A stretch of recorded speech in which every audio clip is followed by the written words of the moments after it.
What is going on, everyone? So in this video I am gonna do a unboxing of a entry-level Shimano cycling shoes, and this one is made for road cycling. It's model number RC3. The reason I bought this cycling shoe is because I just bought a clipless pedal. Now I have used clipless pedals probably 10 years ago. That was a pair of Look Keo Classic, and I have stopped using them because when I switched to mountain biking, I've found platform pedals to be a lot more comfortable and easy to use when I'm on the mountain bike trails, mostly single tracks. And so I got rid of all my clipless pedals, and my shoes, my clipless shoes, back then was a Shimano as well, cycling shoes. So just until recently, I started riding with a road bicycle riding group. And so I pulled my bike to the group ride, and people were like, what's with your pedals, man? Have you ever thought about going clipless? I'm like, yeah, I've used them like 10 years ago, and now, you know, I just find platform pedals a lot more comfortable. And so they were like, oh, no, you really gotta switch. And I was still not convinced. So after my last group ride, which was almost 60 miles with an average speed of around 15 to 16 miles per hour, there were a couple major climbs with I think a grade of over 10%. It's 10 to 13% during the first climb. And I was wearing my platform pedals, and I climbed up perfectly fine. So I was like, yeah, look, platform pedals, climbing, no problems. And then there was another climb of around, you know, only 6-7% grade. And during that climb, my legs totally gave up. Like I started having horrible cramps. My muscle is just not working. So for the remaining like 20 miles or so, I was absolutely miserable. I have to ride at a very slow pace, and people have to stop and wait for me. And I feel like, okay, now it's probably about the time to go clipless, because one main reason of going clipless is during climbs, instead of only using my major muscles for cycling by pushing down, I also can use my additional muscles when I'm actually pedaling up. So pulling the back up from the back also is gonna help me climb better. So my muscle is not gonna get destroyed with just one ride or like one climb. So that is the reason I went clipless.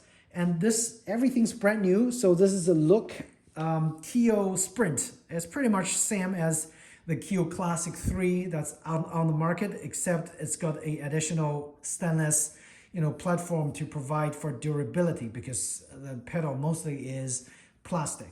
Okay, so I'm gonna be using the shoe with this clipless pedals. Now I also have a pair of very durable Shimano pedals, and interestingly, those are actually very vintage Shimano pedals that's actually made by Look.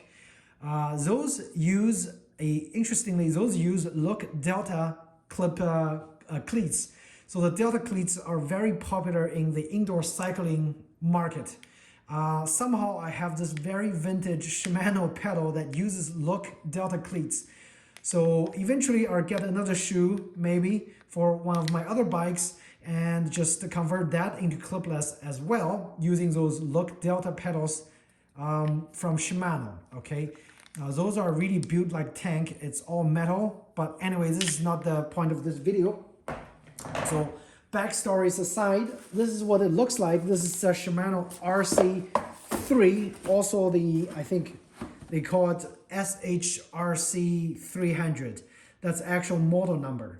So RC3 or SHRC300. Now the reason I went with this is because they actually had a wide shoe available in my local store. I have flat foot, so a lot of times regular shoes are just gonna squeeze my feet really, really bad. So I'm really glad that Shimano even offers the wide shoes in their entry-level, cycling shoes, which is excellent. It's of course SPD SL compatible, so if you're using Shimano cleats, it's perfectly fine. Shimano Dynalast material, it's pretty much just plastic and composites, fiberglass and stuff. That's Shimano Dynalast. So it's not the lightest shoes. However, they're durable and they're built to last, as the name implies. In the box, obviously I already tried this in the store, so I just want to show you guys what do you expect in the box. This one uses the BOA clipping system that just features a wire, and you dial to lock it really quick and you push out to release it. I'll show you guys in a little bit. So this has pretty much replaced the Velcro on those newer cycling shoes. So this is definitely a upgrade from my Shimano shoes 10 years ago, which featured mostly Velcro. This is an instructional manual. Pretty much just tells you how to install the SPD pedals, whatever. But again, I'm using Look cleats, so this doesn't really apply much. However, the installation process should still be pretty much the same, just 3 screws, okay? Really not much to it. This is the shoe itself. Give you guys a close look what the shoe looks like. So this is the inside of the shoe. In terms of ventilation, it's entry level. It's not top of the line, so they only give you a front ventilation area. On the back, it's completely sealed. There's no vents on the back. I would assume if you want to get some extra vents, and if you don't mind, your shoe looks pretty bad, just poke some holes on the back. It should help with ventilation, I think. But this is what the bottom looks like. It's mainly just plastic and reinforced fiberglass in the bottom area. So this shiny looking thing, it's mostly plastic. Okay. On the back there is a non-replaceable back end. I guess as it wears out, you could maybe go to put on some glue and put a piece of leather on the back to provide additional durability once this is worn out, which I would assume it's gonna wear out pretty quick because it's just plastic. In the front, you have a very slightly raised area for when you're walking, but you're probably not gonna touch the front as much because once you have the cleats installed, it's just gonna be the cleats and the back. Now this is the cleat area. It's got some basic markings with degrees, so up to upwards of like 14 degrees on the back, and over here it's the same thing. So I think you can move those little holes just very slightly. I assume, yeah, you can. It's movable inside. So that really, the installation depends on what your personal fit is. So they give you plenty of range for adjustments, as you can see. So you shouldn't have to worry about that. And on the front of the shoe at the bottom is another venting area. So you have some, as you ride, the wing that goes in here, it kind of goes into the shoe and kind of ventilates the inside of the shoe. That's a concept. Whether it works good or not, I really don't know. Usually those cycling shoes are not very well ventilated from my previous experience, okay? But the inside area, minimum padding in the front, there are some very thin paddings starting from this area all the way to the back, very thin padding. And in terms of rigidity, Shimano claims this is in 6 out of 10 on their rigidity range. So definitely entry level, because one of those more expensive ones goes upwards of 8 and plus in rigidity. So they don't really move much. This one, if you just, try to apply a little force, it actually, flexes just a little bit. Now on the top, what I kind of wished for is a extra Velcro over here, because once I have those shoes, put on the shoes really quick. So the BOA system really works, it works really well because you can release it and just get everything out like very quickly to put your actual feet into the shoes. And once you have the, sorry, this is my merino wool socks. Once you have your feet inside, the locking is really, really intuitive. So you just push it in, and all you do, you hear that? And it locks like super fast and super quick. So once you get to a comfortable, pressure, you're pretty much ready to go. So this is what the shoe looks like. Again, it kind of looks funky with my socks because my socks is like really thick. But it's wide, and I have flat foot, and my foot actually does use most parts of the area in the front, which is where the wide comes from.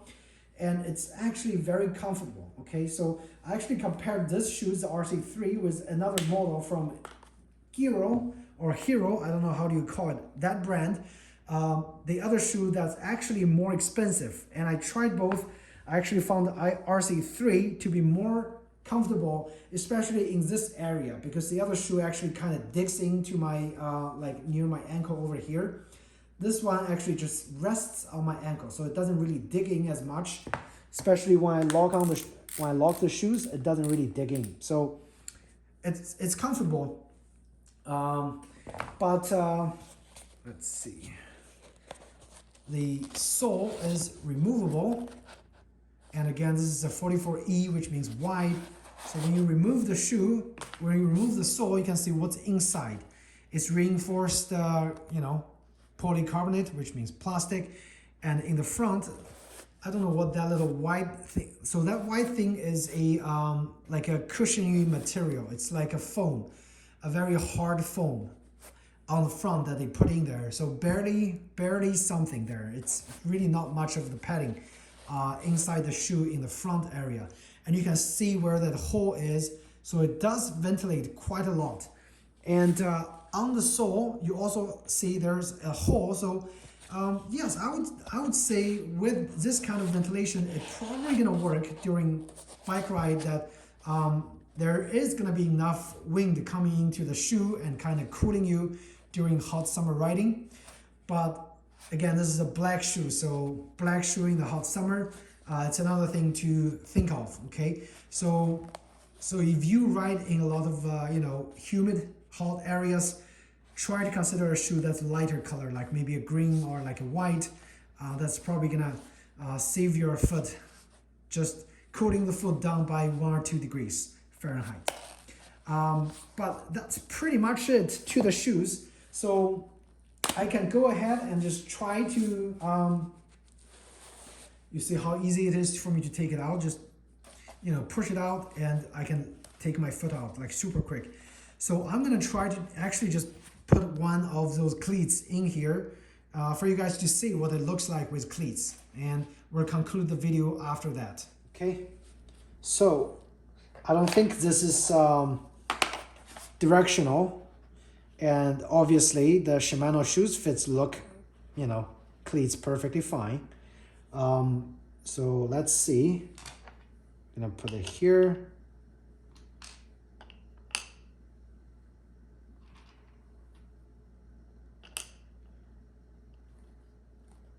All right. And it's just, matter of screwing it in and slightly adjust it to your liking on the bike, and that's pretty much it. So in terms of adjustability, as you guys can see, there really is quite a lot of adjustability, both vertically and some horizontal adjustment as well. So I'm pretty sure you can find a good area to fit you.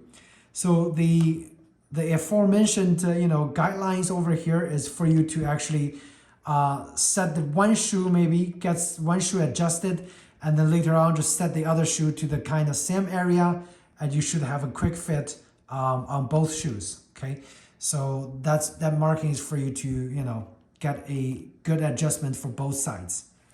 So yeah, next let's just get the things adjusted on my bike. So another interesting thing I want to show you guys is the weight savings of clipless pedals compared to regular riding gear. So this is my mountain bike and my current road bike riding gear. That's my two pedals I just took off. That's my hiking boots, which I use for my, cycling and everything else. The total weight is 1 kilo, 300 grams, give or take. So let's see, in terms of pounds, almost 3 pounds. Now I'm gonna show you guys if I convert the weight difference. This is my road cycling, proper road cycling gear setup. And this is including the cleats already installed and 2 clipless pedals. And the weight is 1.9 pounds. So a 1 pound weight difference. Now in bike words, 1 pound of weight savings on your gears is actually quite a lot. And I'm not surprised. And I always know clipless definitely have its advantage. I just didn't know how much. And now I know, even with a entry-level, pair of shoes, I have a 1 pound advantage over using platform pedals and a pair of regular shoes. So yeah, so that's the difference. Again, I put the cleats on there. I haven't adjusted them, or I have to actually go out and ride and get a good feel for it. Especially get the pedals on my bike first. And so tomorrow I'm gonna do some small tests to find out how well the pedal works, which I have no doubt is gonna work, better than a platform for sure. So that should actually conclude this unboxing video for the Shimano RC3 shoes. They are entry level, but they're not the lowest end. The lowest end is RC1, which had a full Velcro system. Now that should still be a very great value if you don't mind Velcros, but my personal experience with Velcro is they worn out pretty fast if you use them a lot. If you use them every day, the Velcro is gonna wear out very fast, okay? Not to mention the bottom is gonna wear out as well. So eventually you have to have them replaced. And this RC3, it's more like one step above entry level. So it features the really nice BOA, tightening system, and fiberglass reinforced bottom, and a total weight of, let's measure it again with cleats, a total weight of 1.3 pounds, which is about 600 grams, okay? So, a very fairly lightweight setup, and really no complaints. This is a shoe to get, especially if you have a wider foot. For me, I have a flat foot, so my feet, unintentionally get squeezed wide. So again, this pair of wide is definitely like a godsend gift for me, because with a regular set of shoes, it might be too narrow for me. So kudos to Shimano for making wide versions readily available. If you guys have any questions about the RC3 or the R300, whatever it's called, feel free to ask me in the comment section down below. Otherwise, I hope you found this video helpful in helping you making a decision on whether you should go clipless and get a Shimano RC3 or not. And if you found this video helpful, please do hit the like button or subscribe to my channel, and I should have more cycling related videos coming out for you guys. Thanks again, and take care.